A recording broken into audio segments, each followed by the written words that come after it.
if there's a penguin in a hen's farm, like chicken farm, right?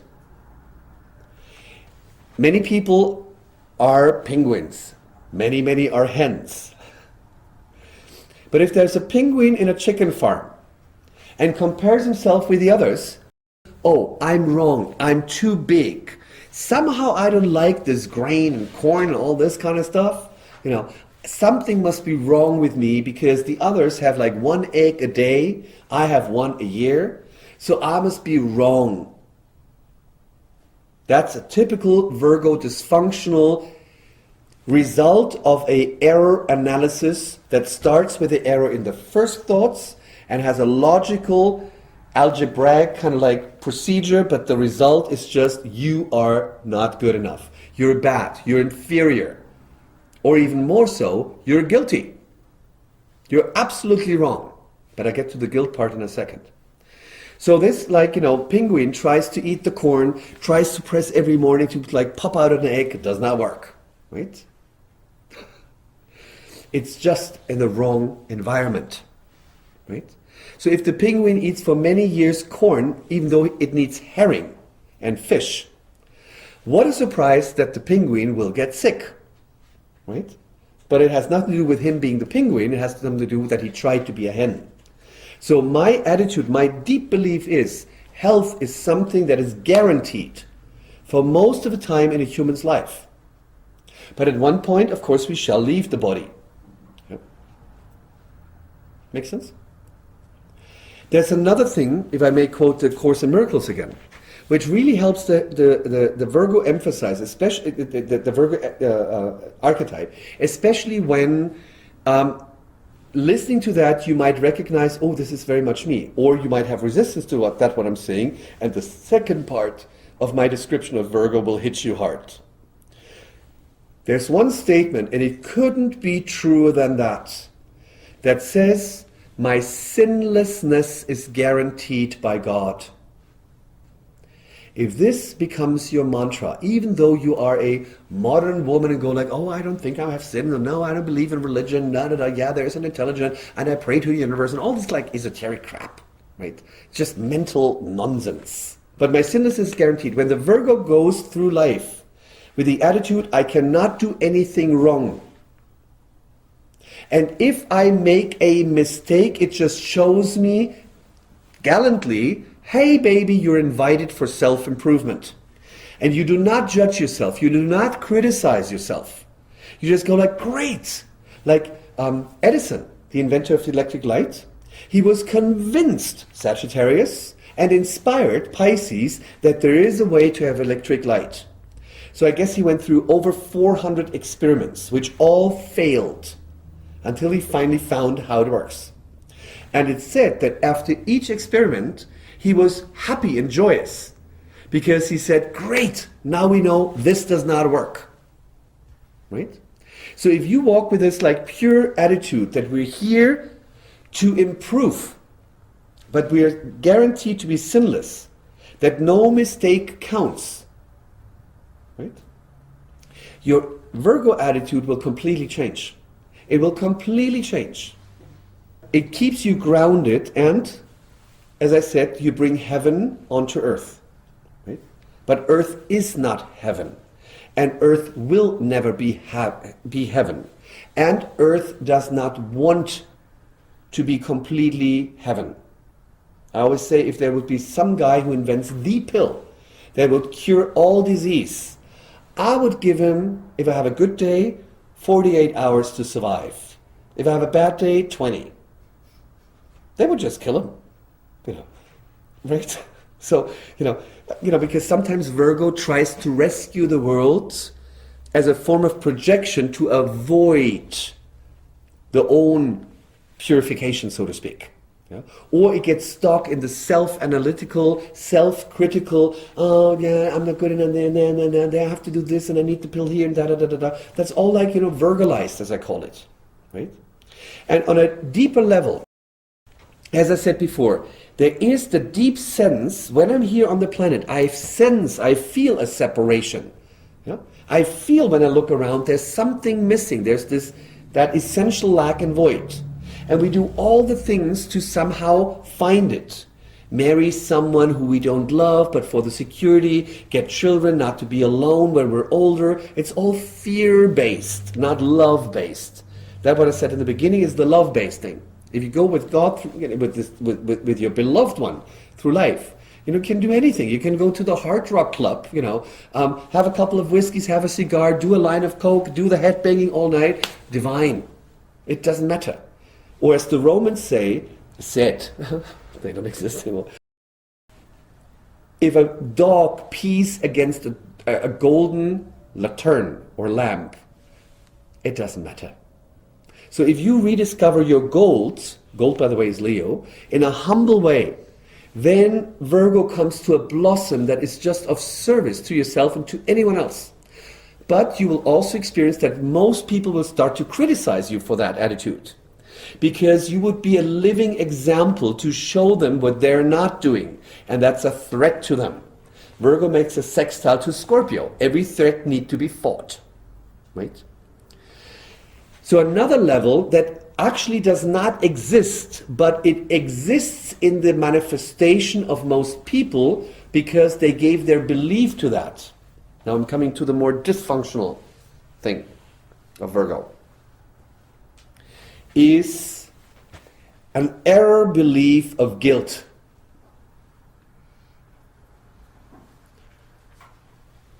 That comes from cultural, religious conditioning in our Western societies, especially in the Christian societies, or Jewish Christian societies,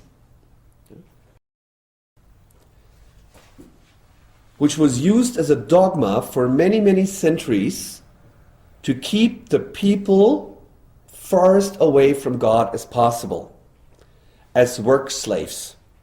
Slavery is the archetype of Pisces, but also of Virgo. Right? And because there was in the dogma, there are two levels. A soul, meaning like there's the self, the soul that starts to believe it is the body and goes through all the incarnations, feels like a wave on the ocean. It says like, I'm the wave, there's no ocean. Look, I'm looking there, I don't see an ocean, I only see myself, right? That attitude, the egotistic attitude, not the Cancer ego, but the I kind of ego,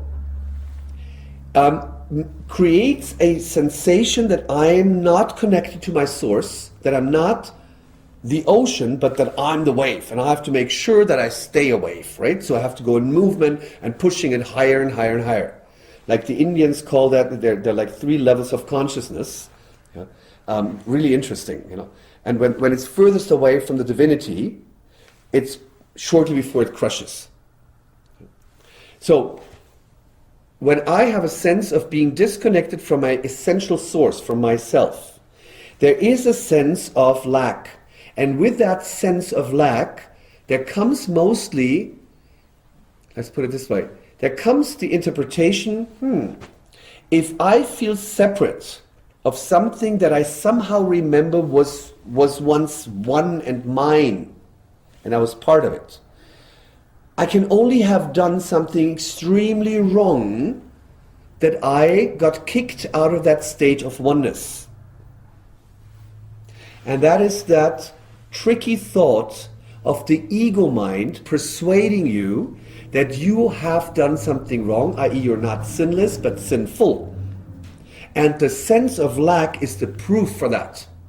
And then please look around, and if you don't see God, then it shows you've done something wrong. And what happens to someone who does something wrong?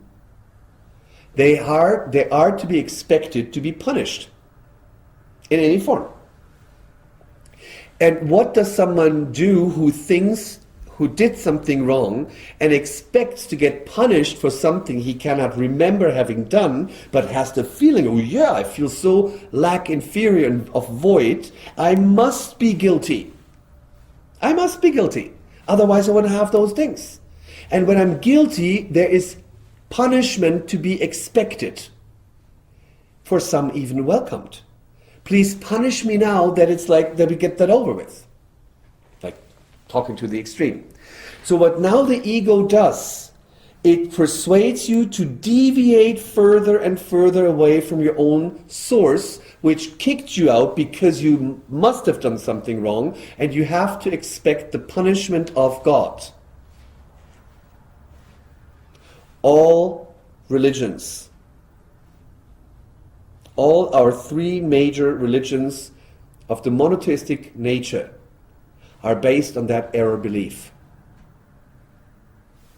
The Buddhism is not, the Hinduism is not, okay, and other like splitter ones not, but the Judaism, the Islam, and the Christianity are based on that.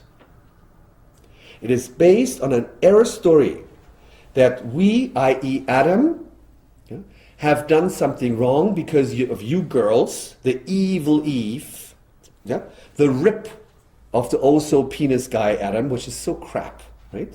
Having eaten an apple, right, which is crap too, because in the Middle East, apples, the regular apples, are the pomegranate apple. And the pomegranate is like the same thing as the yin yang symbol, but more in detail. By the way, Virgo is also detail. So there's the one thing, the one pomegranate apple.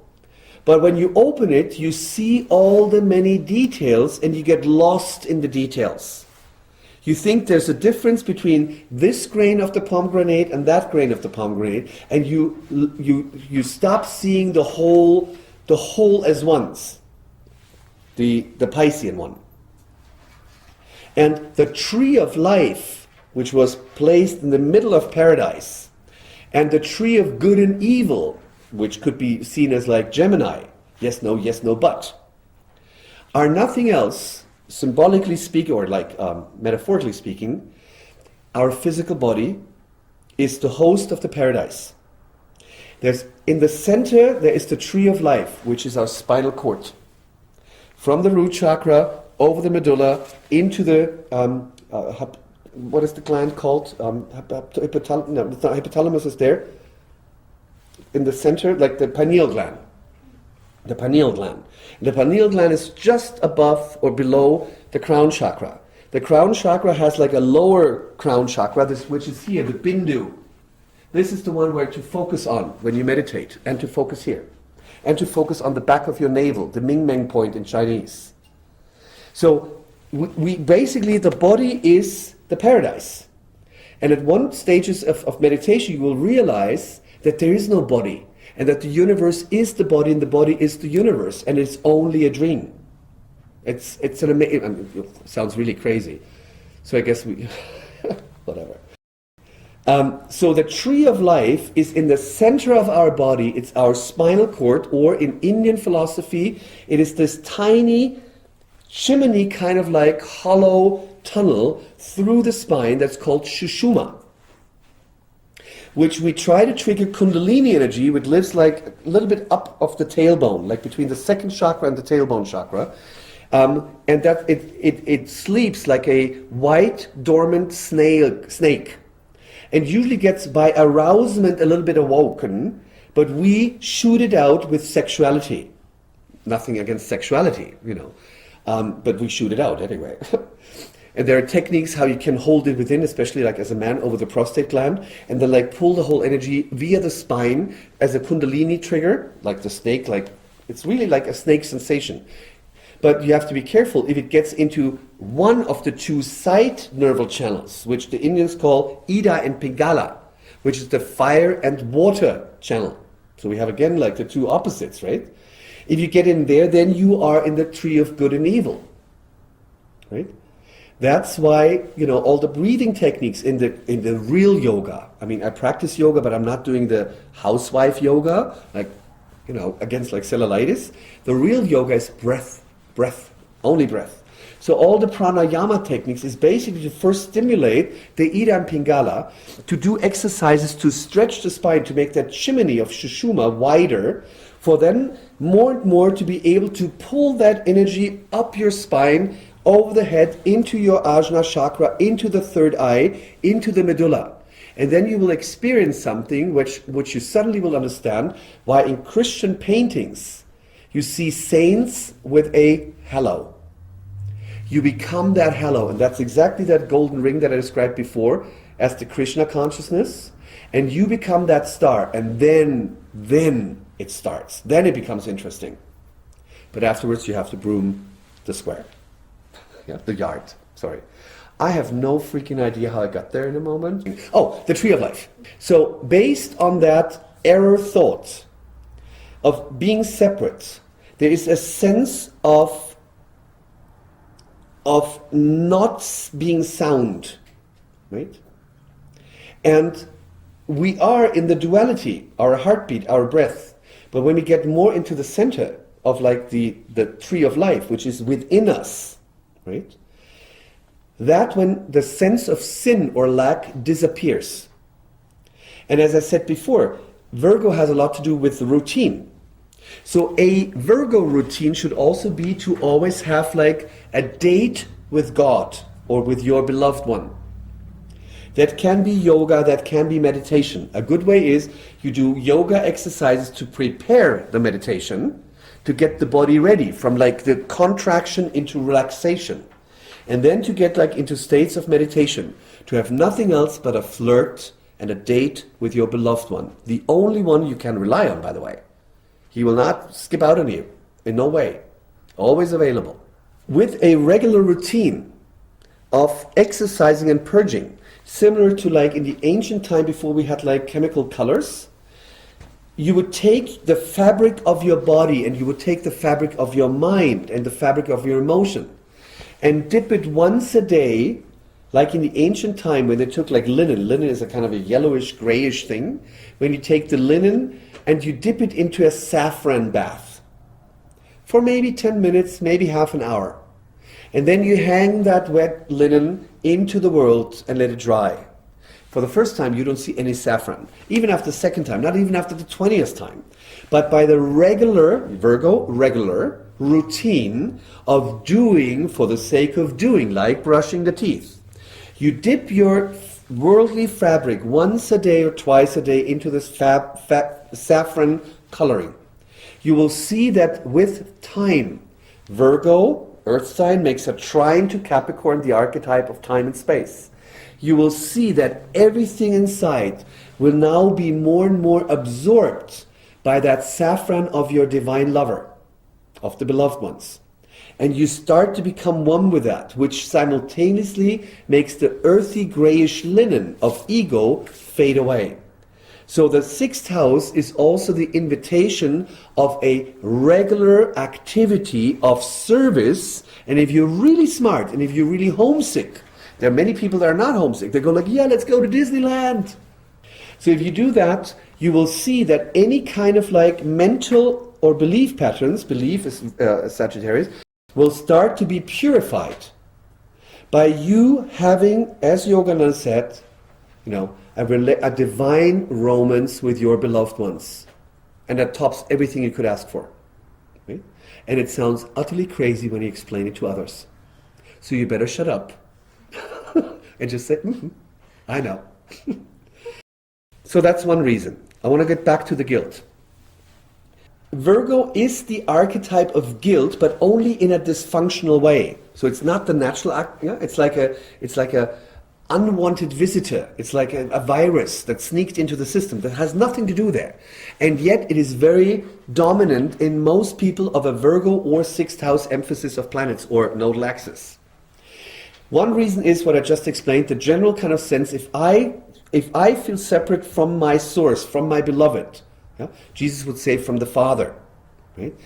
He said like the Father and I are one. I cannot do anything without the Father. You know, all the statements make sense when you do this kind of thing. So, but since like the worldly organizations of that what is called church kind of like manipulated the original teachings of Jeshua from Nazareth, which we call Jesus because it doesn't sound so Jewish. They manipulated or changed the whole statements, even more so when Paul was broadcasting the whole thing. And even more so after like the Emperor Constantine had, out of political reason, to accept Christianity, otherwise his empire would have been fallen apart. He decided what scriptures are legitimate and which one are not. And more so, now the teaching, because Jesus' emphasis was on forgiveness. Forgiveness is something that is Pisces. but it can only be applied, practical application, 6th house Virgo, is in the world. But what we understand as forgiveness is crap.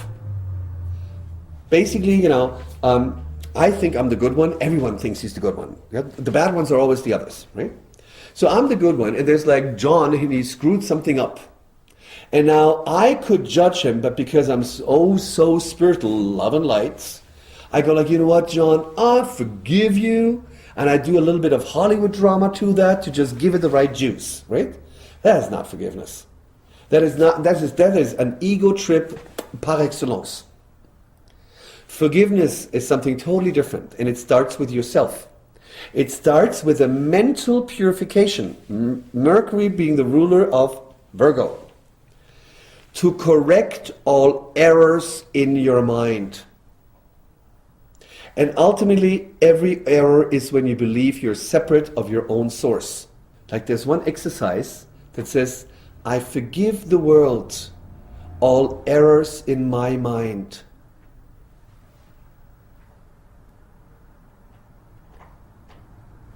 Which will lead me to another technique. I told you, Virgo is like a long, deep subject.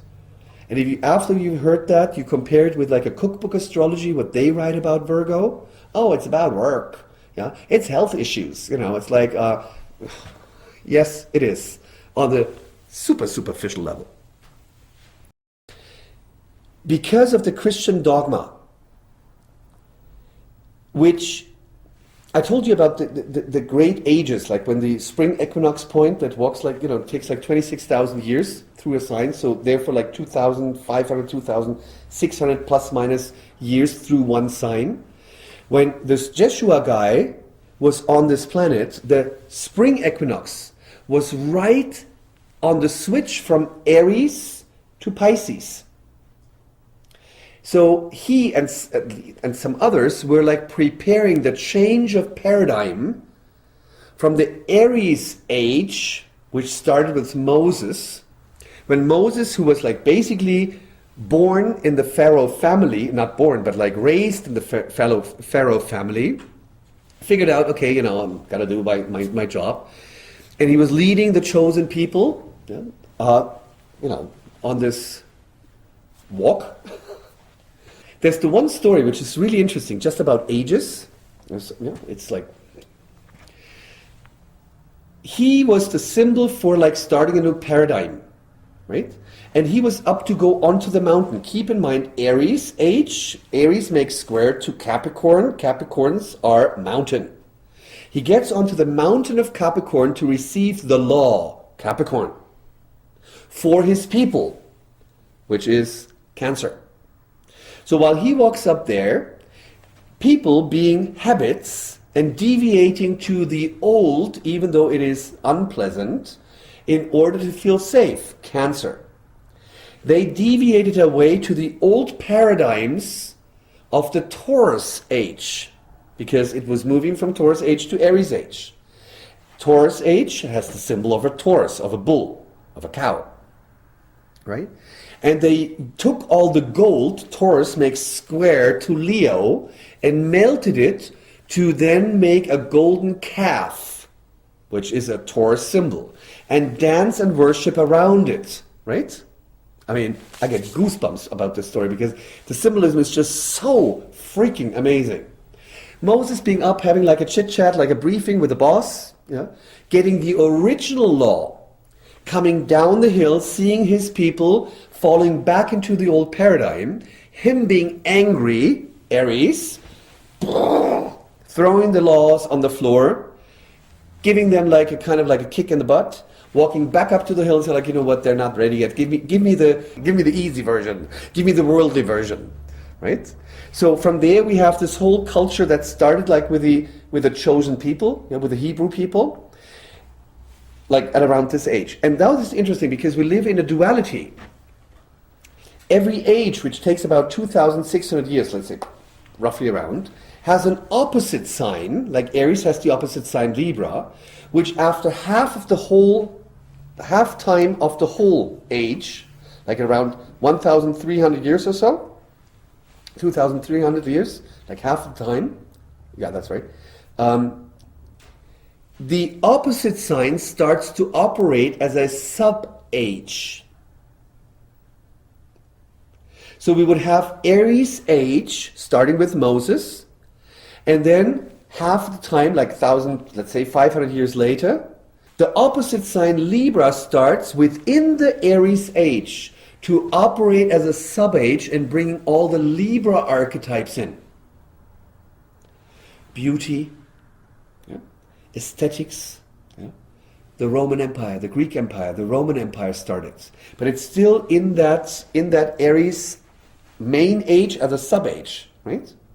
So now they're doing the Roman Empire kind of thing, another like 1,500 years pass, more or less.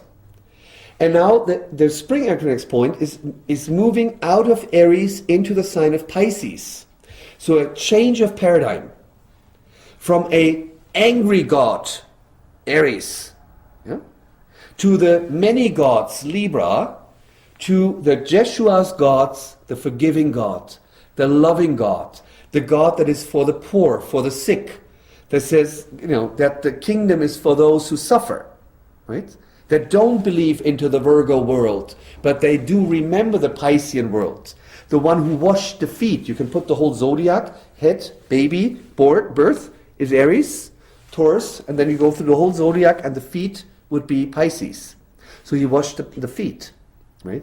He took fishermen in as disciples, even though they did not necessarily feel the call, right?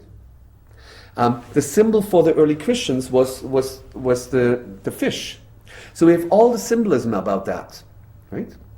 So now we have this original Jesus Christ or Jeshua teaching that kind of like is an underground, it's a kind of religion for losers for like at least a couple of 100 years, right? It's just for the, you're Christian, please. And now it needed to, by Paul, who set like the whole thing, and then later like Emperor Constantine, set the whole setup up, needed like the whole thing to be social, like a certain upgrade, right? And therefore, the original teachings started to be quite changed already over the first centuries, basically, But more so because now we are in Pisces age, right? And after half of the time, what if we say Jesus was around like 0, and takes like 1,600 years, 2,600 years, so, or 500, at around 1,100 AD, the sub-age of Pisces, which is the Virgo sub-age, started to manifest.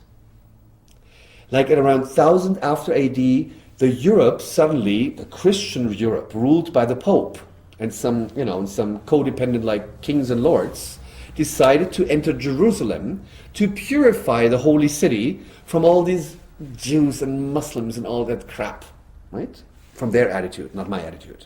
Right? Out of that, a gigantic new form of dogma was invented under the signs of Virgo. Perfectionism, guilt, and atonement. Like for instance, I don't know if you ever heard of like the big cathedrals in France. The Cathedral of Chartres.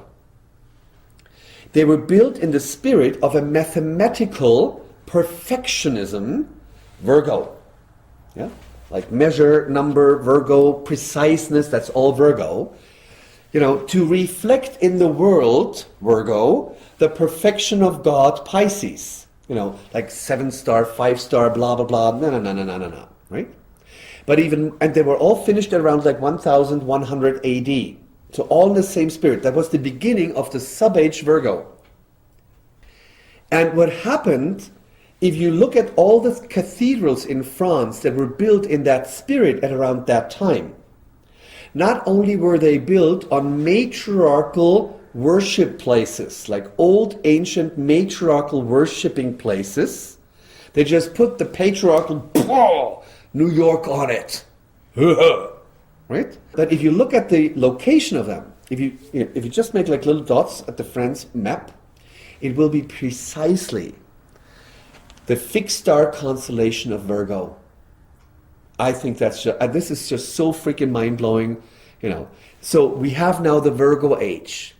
And if you look at like paintings or frescoes from the time before that time, Virgo sub-age, sorry, sub-age, not age, from the Virgo sub-age, you will see Jesus Christ always as the Savior. The emphasis was on the resurrected one who overcame death, the greatest fear, right? Like in the Bible, yeah, if you eat from this fruit, you will see death, right? So he is basically the symbol that death can be easily overcome by you adjusting / forgiving your thought system, which is error-based. You're not separate of God, right? That was the original teaching. So for like a long time, Jesus was always shown as the Savior. Even on the cross, if they were showing, you would see him as the kind of, I don't care, it's nails, whatever, right? After that time, you saw him as the beaten down lamb, as the loser, as the one who needs to atone, right? You see him really as a suffering figure. So in those days, people were not allowed to read. So they saw all those frescoes, and they were told, Jesus, the only Son of God, died for your sins. So like for centuries, humanity got an IV of injected guilt, of imposed guilt, where there was no other way than to believe it. Because if you would say, that's crap, well, then we try like to pull out your fingernails in one of our torture chambers, So at one point you were forced to believe that you are utterly guilty, right? Because the only Son died for you. That's one thing. Then they added something to it. They added to it because your mom and your dad had fun, or at least intercourse, as like Big Bang Theory would call it. Did you have intercourse? Because your mom did not have a conception from the Holy Spirit, you are dirty and guilty. So you're born guilty already. End of story. And we, the self-announced ground staff of God, i.e. the church, we will tell you how you can atone for that guilt that we put upon you, and we will decide how much atonement is needed until we will tell our boss God, who you cannot talk to, when you're ready to be released, forgiven. And until then, you're going to be a work slave, a brain manipulated, not to use the F word, person. And there was a lot of suffering. Yeah, they were kept stupid, as work slaves, not in a pleasant way, but really like in a suffering way. Because the other dogma, IV, was the more you suffer, the more God will love you. Well, oh boy, when I heard that as a child, I thought like, what a sadistic kind of a God this is. Leave me alone with that one. Not possible. It's not possible. I mean, the ones who are parents, or will want to be very soon, you would never want your child to bang the head in the morning until it's bleeding to deserve the bowl of cornflakes. That's so odd. That is so fucking freaking dysfunctional. That there's no, it could drive me nuts, right? And they all bought into that. So the dysfunctional manifestation in almost every Virgo sixth house or Virgo emphasized chart is that they have a subconscious belief that they are for some freaking reason guilty. And the sense of inferiority, of lack, of void is the proof. And therefore they are expected to atone by settling for less. This is all archetypes, settling for less. By self-sabotage. Self-sabotage in diverse forms of ways, which will always be PR'd, like justified, by self-sabotage statements, which are socially compatible and acceptable. I'll give you an example. You have a reading with a woman, and you go like, this and this and this. Yeah, I always dreamt of like doing this and this and this. Yeah, the chart says you should do that. Yeah, it's absolutely right. It's absolutely, you would be totally in alignment. And then there comes the but, with one T. Yeah, but you know, I'm too old. Typical excuse, I'm too old. Classical Western excuses. Yeah? Oh no, I need an education first. Yeah? In Germany, I don't have a certificate. I always go, Jesus didn't have a certificate either. He was pretty good in healing. I mean, he got crucified afterwards, but you know, we're not talking about that. You know, they don't get my British humor anyway. So it is usually the kind of like, I'm too old, I don't have the education, I cannot do that, I'm not good enough, I need first go to school, I don't have money for that, I will not be able to live of that. What shall the others think, especially my beloved husband? These are the classical, I screw myself into a perfect self-sabotage. I mention these things because if you start counseling in any form and you hear those words, have the mirror ready. Just underneath your counseling desk and go like, you know, Mrs. Miller, look in the mirror, you just confirmed what I said before. You are driven by an unconscious guilt that you bought so deeply into that you still believe it. And you have to make sure that you do not deserve good. You have to make sure that you get punishment via atonement, via self-sabotage. And if you want to be a real good atoning girl, hopefully you have a partner who does not respect you, but looks down on you and gives you a sense that you're shitty because you're convinced that you believe that. Because you bought into a lie from the church which had nothing to do with God. Make sense? This is deep.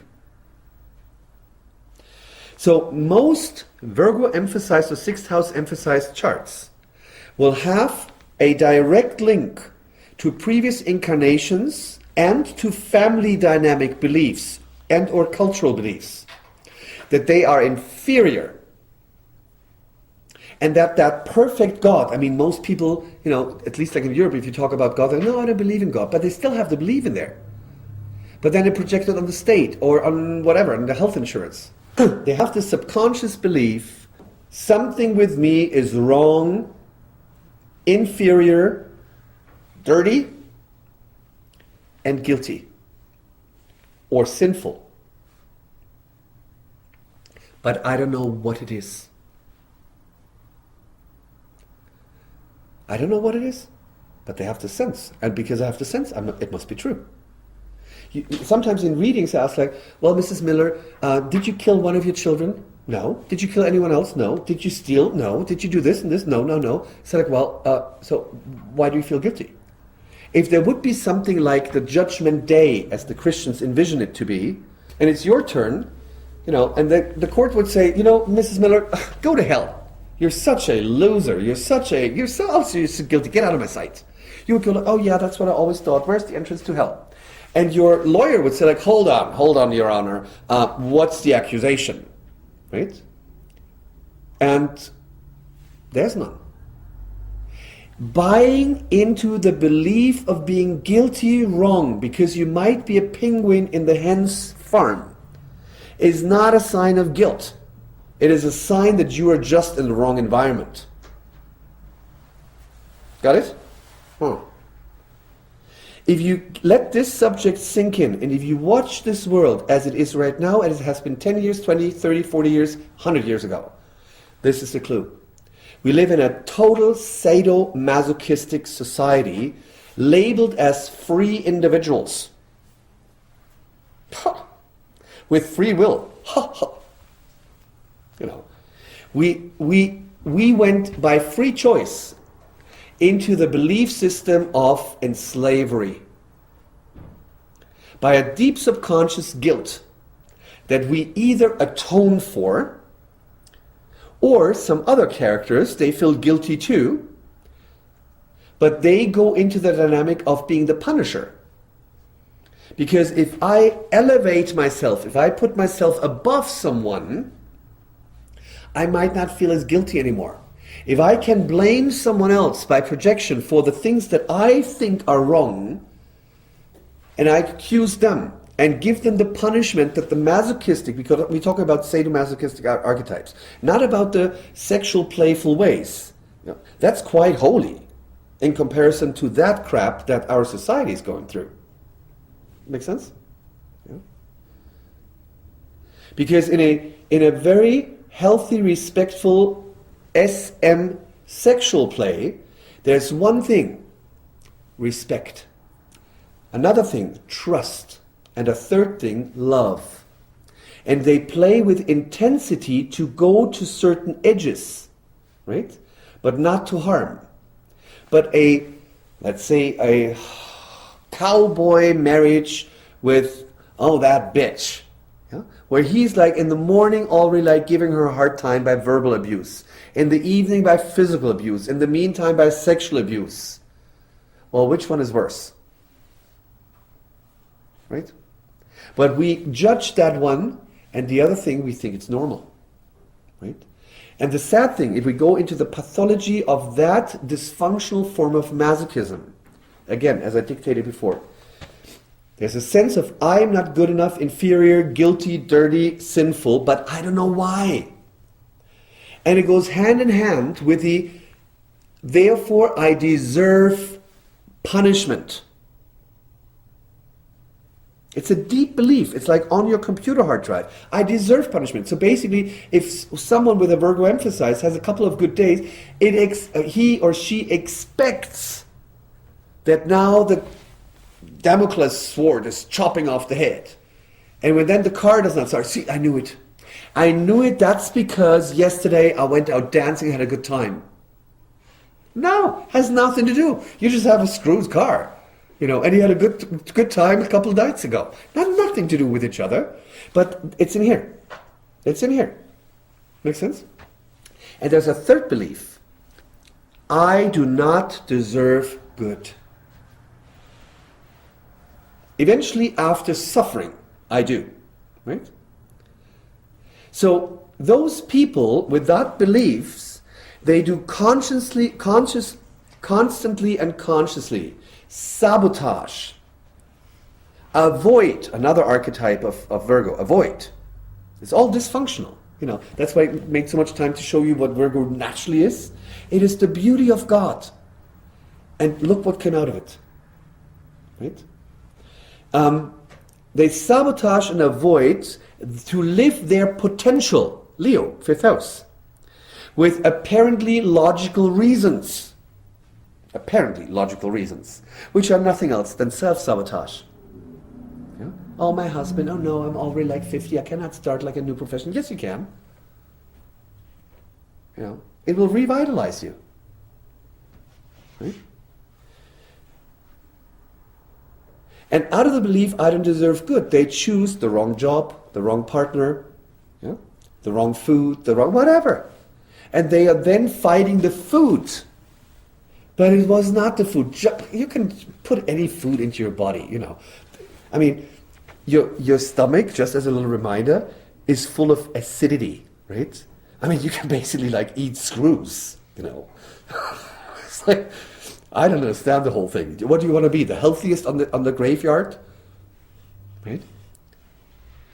No point. If your mind is toxic, you can eat grains and salad as much as you want to. You're still poisoning yourself. It's the mind and not the body. Make sense? You can eat a greasy burger with like extra ketchup. No. If you eat it with joy, and if it was in alignment with you, that your beloved inspired you to do that, no harm. It's better than in a bitter way eating a salad, you know, and going like, oh, I hate that, but it's supposed to be healthy, right? That's just self-torture, right? Follow your heart. That's the only trick. Or as like Carlos Castaneda's books in the 80s, there was one good sentence. The rest I think was a little creepy. One good sentence, and that said, there are always millions of ways that you can choose, but always one of the heart. That's the one to choose.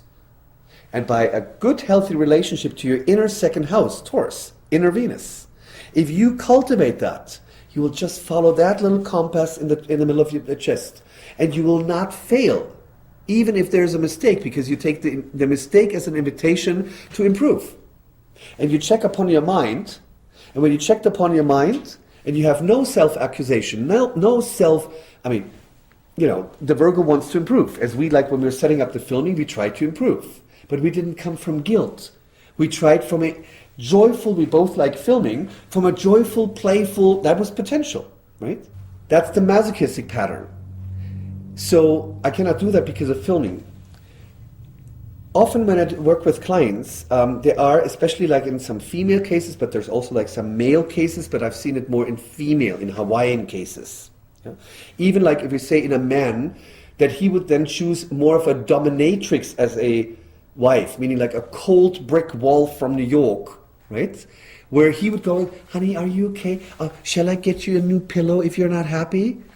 Listen, very important. If you are on this kind of trip, you're producing do you say ravaging? An angry beast in your opposite. If you, like, imagine you like someone, but that person goes, oh, I'm sorry, I was not good enough. Oh, I'm sorry. Oh no, shall I get you a cup of tea? Shall I do this? Oh, come on, polish your shoes, From that attitude, from that demeanor, at one point, the other one that you try to serve coming from guilt, the other one will take the whip and across the ass. Because you're getting so freaking annoyed when someone does that to you. Make sense? But those masochistic patterns, they think if they do that, they would now be, the absolution, kind of like you're not guilty anymore, come up on my level. No, that's not how it's work. That makes sense? So don't be guiltily submissive. Be the queen or the king who bows in front of the other one. Yeah? Then you can go down. You can even lick the boots if you want to. But it's not that guilt trip. That's the toxic. That's the disease. And on the other hand, this more sadistic pattern also feels guilty, but as I said, thrives to punish the other one, to put the other one down in order to appear bigger. But the actual reality behind such a pathology of the sadist is the sadist, that kind of sadist, right? The non-caring one, the guilty one, they're going like, okay, I put Eve down because, it's her fault that my day's ruined because she, cooked the coffee too hot and I boiled my mind. It's just like blame. That kind of person is actually, in reality, admiring that masochistic person. Because the masochistic person is on a constant trip of self-improvement. It wants to fix things. And when I practically improve, I gain knowledge. I become better and better and better. Whereas the masochist, with one hand on the balls and the other one on the whip, will not. The sadist, you know what I mean?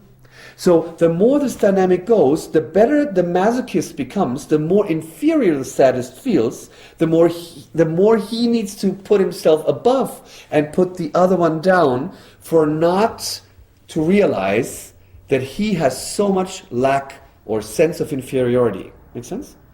Like a good example is like the whole Nazi time, The more they suppressed, more than illegitimately, not only the Jewish people, but all the ones who they put down, a typical sign for dysfunctional. Every dysfunctional system, be it a family or a country, like take the W. Bush on the United States, They suddenly had no communism anymore as like the enemy, so they suddenly put like the Muslim world down to appear as better. And the whole propaganda machine of the media and all that, Hitler did the same. Yeah? Justification is Virgo, he justified his wrong by putting the others down. That's dysfunctional. And the more you put the others down, the more you need the justification. And the more stern and stiff you become. That's why, Germany still has it's really improving, but it's still stiff. So that kind of like perpetrator archetype of guilt has a deep fear of a breakdown. One more thing. Virgo is the archetype of atonement.